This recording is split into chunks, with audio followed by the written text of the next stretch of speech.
Hello everyone, Namaste, I'm Divya Sharma and welcome back to my channel. So I have been away for a while from making videos because I was mainly concentrating on my ERAS application, going through the math season and the IV trail. And today I am here just 3 or 4 days from my result. Fingers crossed, hope everything goes well. So this video is going to be what I was up to all these months. It's mainly about how to prepare your ERAS application and go through the math season. I'm going to explain what the timeline looks like and staying true to the motto of my channel, which is keeping things real. I'm just going to tell you what I did, how my timeline looked like. It does not mean it's an ideal timeline. I do not think ideal timelines exist, but I hope this video helps you, and let's get started.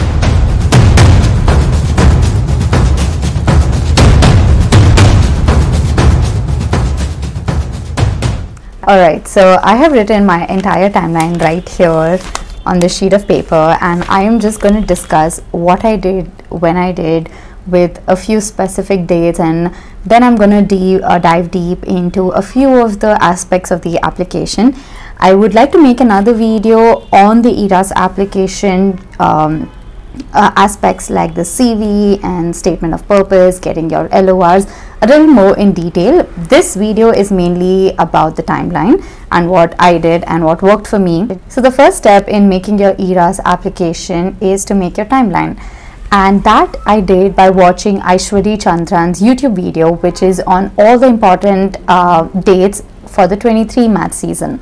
So I am going to link her video down in the description. When I watched the video, I wrote down all my important dates and all on a Google Keep note, and then I started following them up with everything that I need to supplement it with, like all the documents, etc. So actually in my previous 2 videos, I have already shared what I did from the first year of my medical school till the time that I took my step 1 exam. And after the step 1 exam, which I took in August 2021, after that I did like the clerkships and my step 2 CK exam. So I want to tell you in brief what that timeline looked like for me. So I finished my step 1 exam in August 2021, and then by September I had applied to various clerkships, and I also took my TOEFL exam in September itself, or I think August.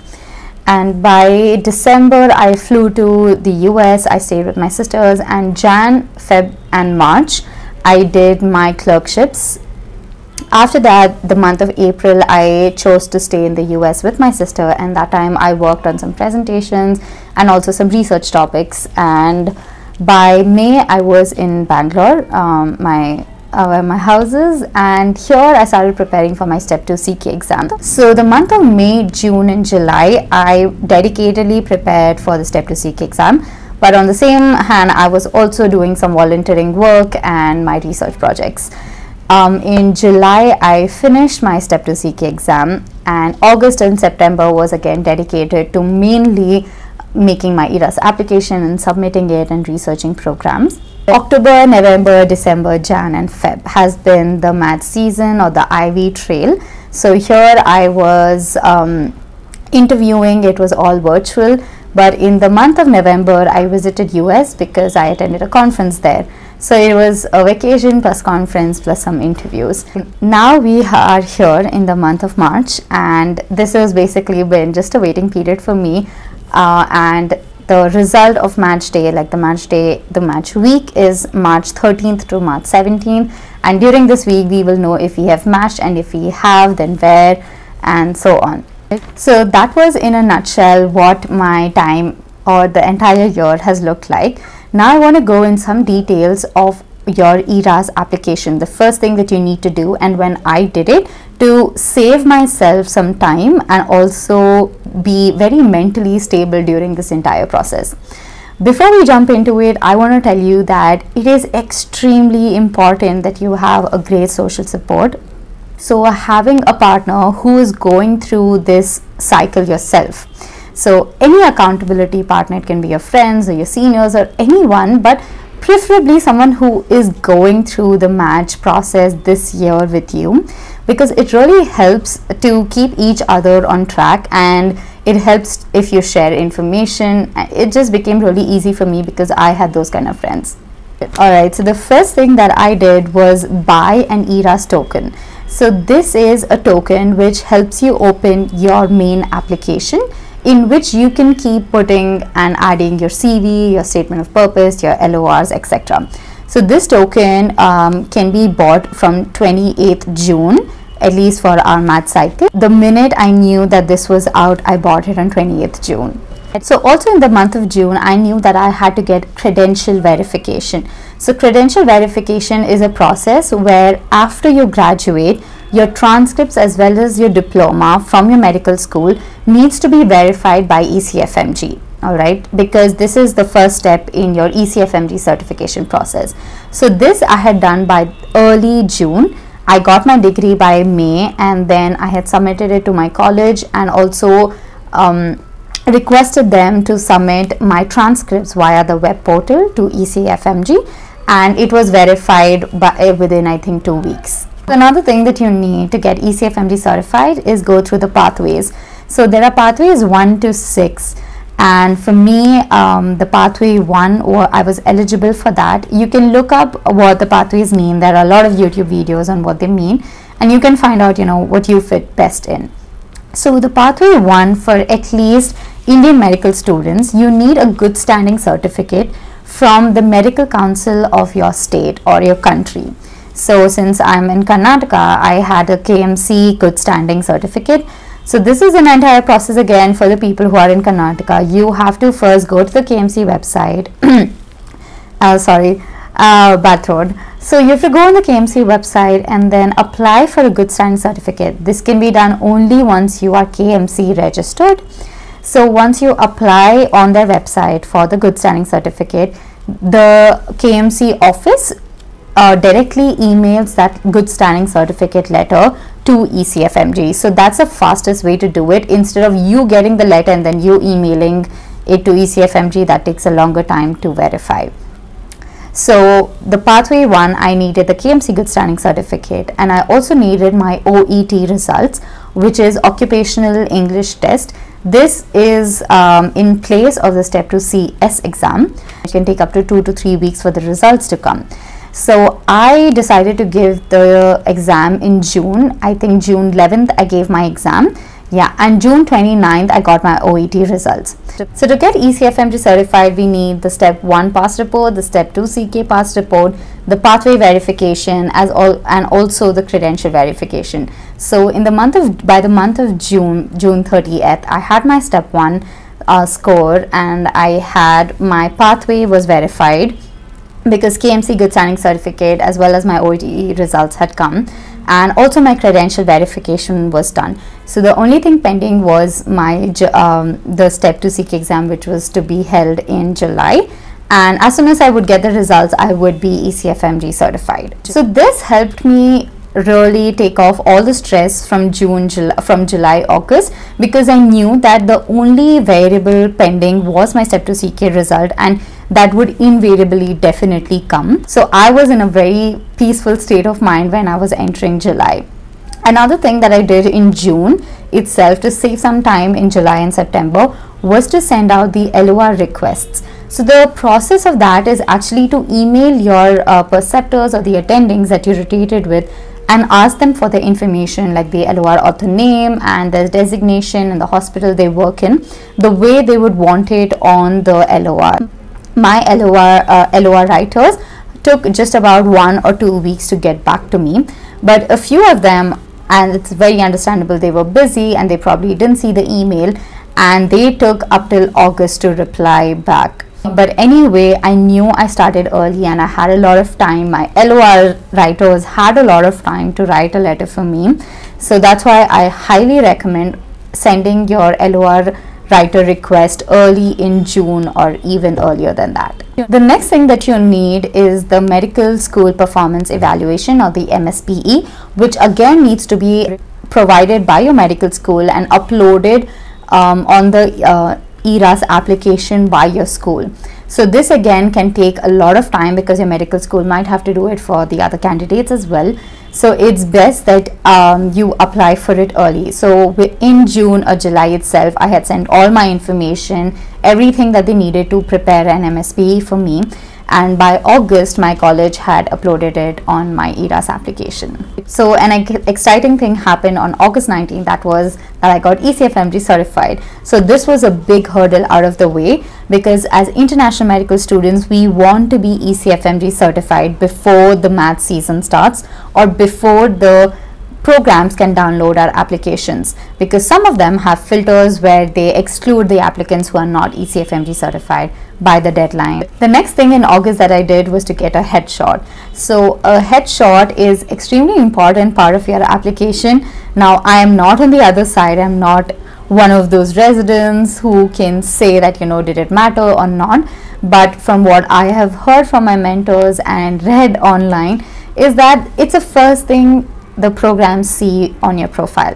So just a nice smiling photo of you on the application front page would be really good, and it has to be very professional. You should be dressed in professional clothes with like a clean background, and that's it. I think there are not you just don't have to spend a lot on it. Just any good professional photographer can help you with it. So next, coming to the letters of recommendation, I had in total 5 letters of recommendation, and I chose to upload 3 to different programs. So by first week of August, 4th week of August, and even first week of September, I had my letters uploaded, and this was a big hurdle out of the way, because sometimes uploading the letters can take time, and once you upload them, it does not reflect and get approved on your application immediately. So usually it can take about 2 or 3 weeks, but I think towards the end, like in September, it gets uploaded within 5 days. But again, don't take chances. I think you should have all these documents uploaded by August. I've mentioned that I finished my Step 2 CK exam in July 25th to be precise. And then in August, I was doing all my application work. So there was another thing that I was doing was researching programs, and this I cannot emphasize enough. It takes so much time, especially as international students, because you don't know a lot about the programs, you don't know about the geography, and it takes a lot of effort to figure out where you would be a good fit, or where you have more chances of getting more interviews from. So I used search engines like Residency Explorer and Frida, and I also used Match a Resident. I had paid for the subscription for this math season to help me figure out, you know, where I stand a good chance, or where the other IMGs got interviews from, or where they matched. So I will be making another video just going in details of how to research programs and where to apply, what is a good number for an IMG to apply based on your application. So stay tuned for that. So this is what I was doing in August, researching programs. I also started working on my CV and my statement of purpose. So by 2nd week or 3rd week of August, I already had 2 drafts of my statement of purpose, which I sent out to my mentors and other friends to review and get back to me. Another thing that we had in our math season this year was a supplemental ERAS application. So it started, I think, in August, and the last date was September 10th. So early first week of September, I also worked on the application, the supplemental ERAS. There we had to submit 5 experiences apart from your ERAS application, and also give some geographical preferences or rural or urban preferences, and also signal 7 programs. Again, I'll make another video where we go into the details of this. But again, this takes effort, this takes time, this takes research. So it's best that you start in August. That's what I did. By August last week, I was almost ready with a draft of my supplemental application, and by I think September 10th, I had submitted my application. One thing that I suggest that you all do is make a Google sheet and write all the things that you need to do, the programs that you need to research, or the documents that you need to get, the LOR, letters of recommendation that you need to obtain, and then put the dates on the other hand, and tell that, okay, by September 1st, I should be done with all of these things, or in the last week of August, I'm going to work on these couple of things. So me and my friend, we did that, and that really helped us stay on track. Of course, we were backlogging a bit, and then we would shift the dates, but it gave us an overall picture of our 2 months and how it will be divided between different things. Because as you can see, you need a lot of documents, and you have to keep following up with different people. your LOR writers or your mentors who are reviewing your application to get back to you, etc. So it's best that you keep a track of everything that is going on. Now comes the month of September. So September 28th was our deadline, which basically means that on that day onwards, the programs can start downloading your application.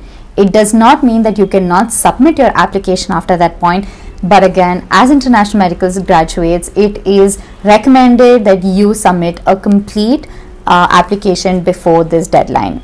September mid, I started adding the programs that I had shortlisted on my ERAS application, because you have to individually add all of these programs. And then I started assigning my documents. If you do not assign, they do not, especially your letters and your statement of purpose. The resume, the CV is common for all the programs, but you can choose different statement of purposes as well as LORs for each program. So that was again a task, because I had 100+ programs and I also had different personal statements for a lot of them. So it took a while for me to start adding the programs as well as putting documents in for each. Another thing that happens in September is that you can start registering for the NRMP match. So usually my mentors told me that once you get your first interview, that's when you should register for the match, because what if unfortunately you don't get any interview, then just paying $70 for an ERAS token is a waste. But nevertheless, I just wanted the whole application to look complete and I wanted to be done with it, and that's why I just submitted for the NRMP match as well. So by 25th of September, I had certified and submitted my application. Now coming to this long period of October to Feb. So this is mainly the IV trail. This is where the program sends you interview invites and then you interview with them, and you also have social meet and greets and all of that. The first month, that is October, it was mainly about waiting for interviews, and the month of November was I had my interviews, and I also started sending letter of intents. So letter of intents is a very crucial thing, and again this needs a dedicated video, because this is something which can be a game changer for a lot of people. So letter of intent is sending letters to programs who haven't yet invited you, but you really prefer them, either for geographical reasons, or you have rotated there, or you know someone there, or because you just like the program, and you're increasing your chances of getting more invites. So November, December, Jan and Feb was mainly just about all of this. Now in the month of February, we have to create a rank order list. This rank order list again is very crucial. It is based on where you prefer to go, and you put all your program choices in the order of preference. At the same time, the programs are also doing this, and the algorithm works and it matches you where you are the best fit, I guess. So it can take a lot of effort, because you might have interviewed at a program in early October, and now you're like, okay, was the vibe good, or did they have the research program I wanted, or all of that. So again, make sure that you have all your interview information written down very systematically, and you are able to give points or allot preference to programs accordingly. And in Feb, you can take the time to prepare your rank order list. By the 1st of March, you should have submitted and certified and paid for the list. Then comes the month of March, which is basically just about waiting. You've done everything that you could for this match season, and now it just depends whether you match or not and where you match. So these 2 weeks I have just been doing my instrument classes like Veena. I play the Veena, so I'm going for that. I'm spending time with family. I'm watching a lot of K-dramas, Korean dramas, because I'm obsessed, and I'm just trying to keep a good mental state and a peaceful state, because I know nothing is in my hand. So right now I'm just doing mainly that. On March 13th, we'll know if we have matched or not. This is actually the end of the video. This was my timeline, and I really hope this helped you.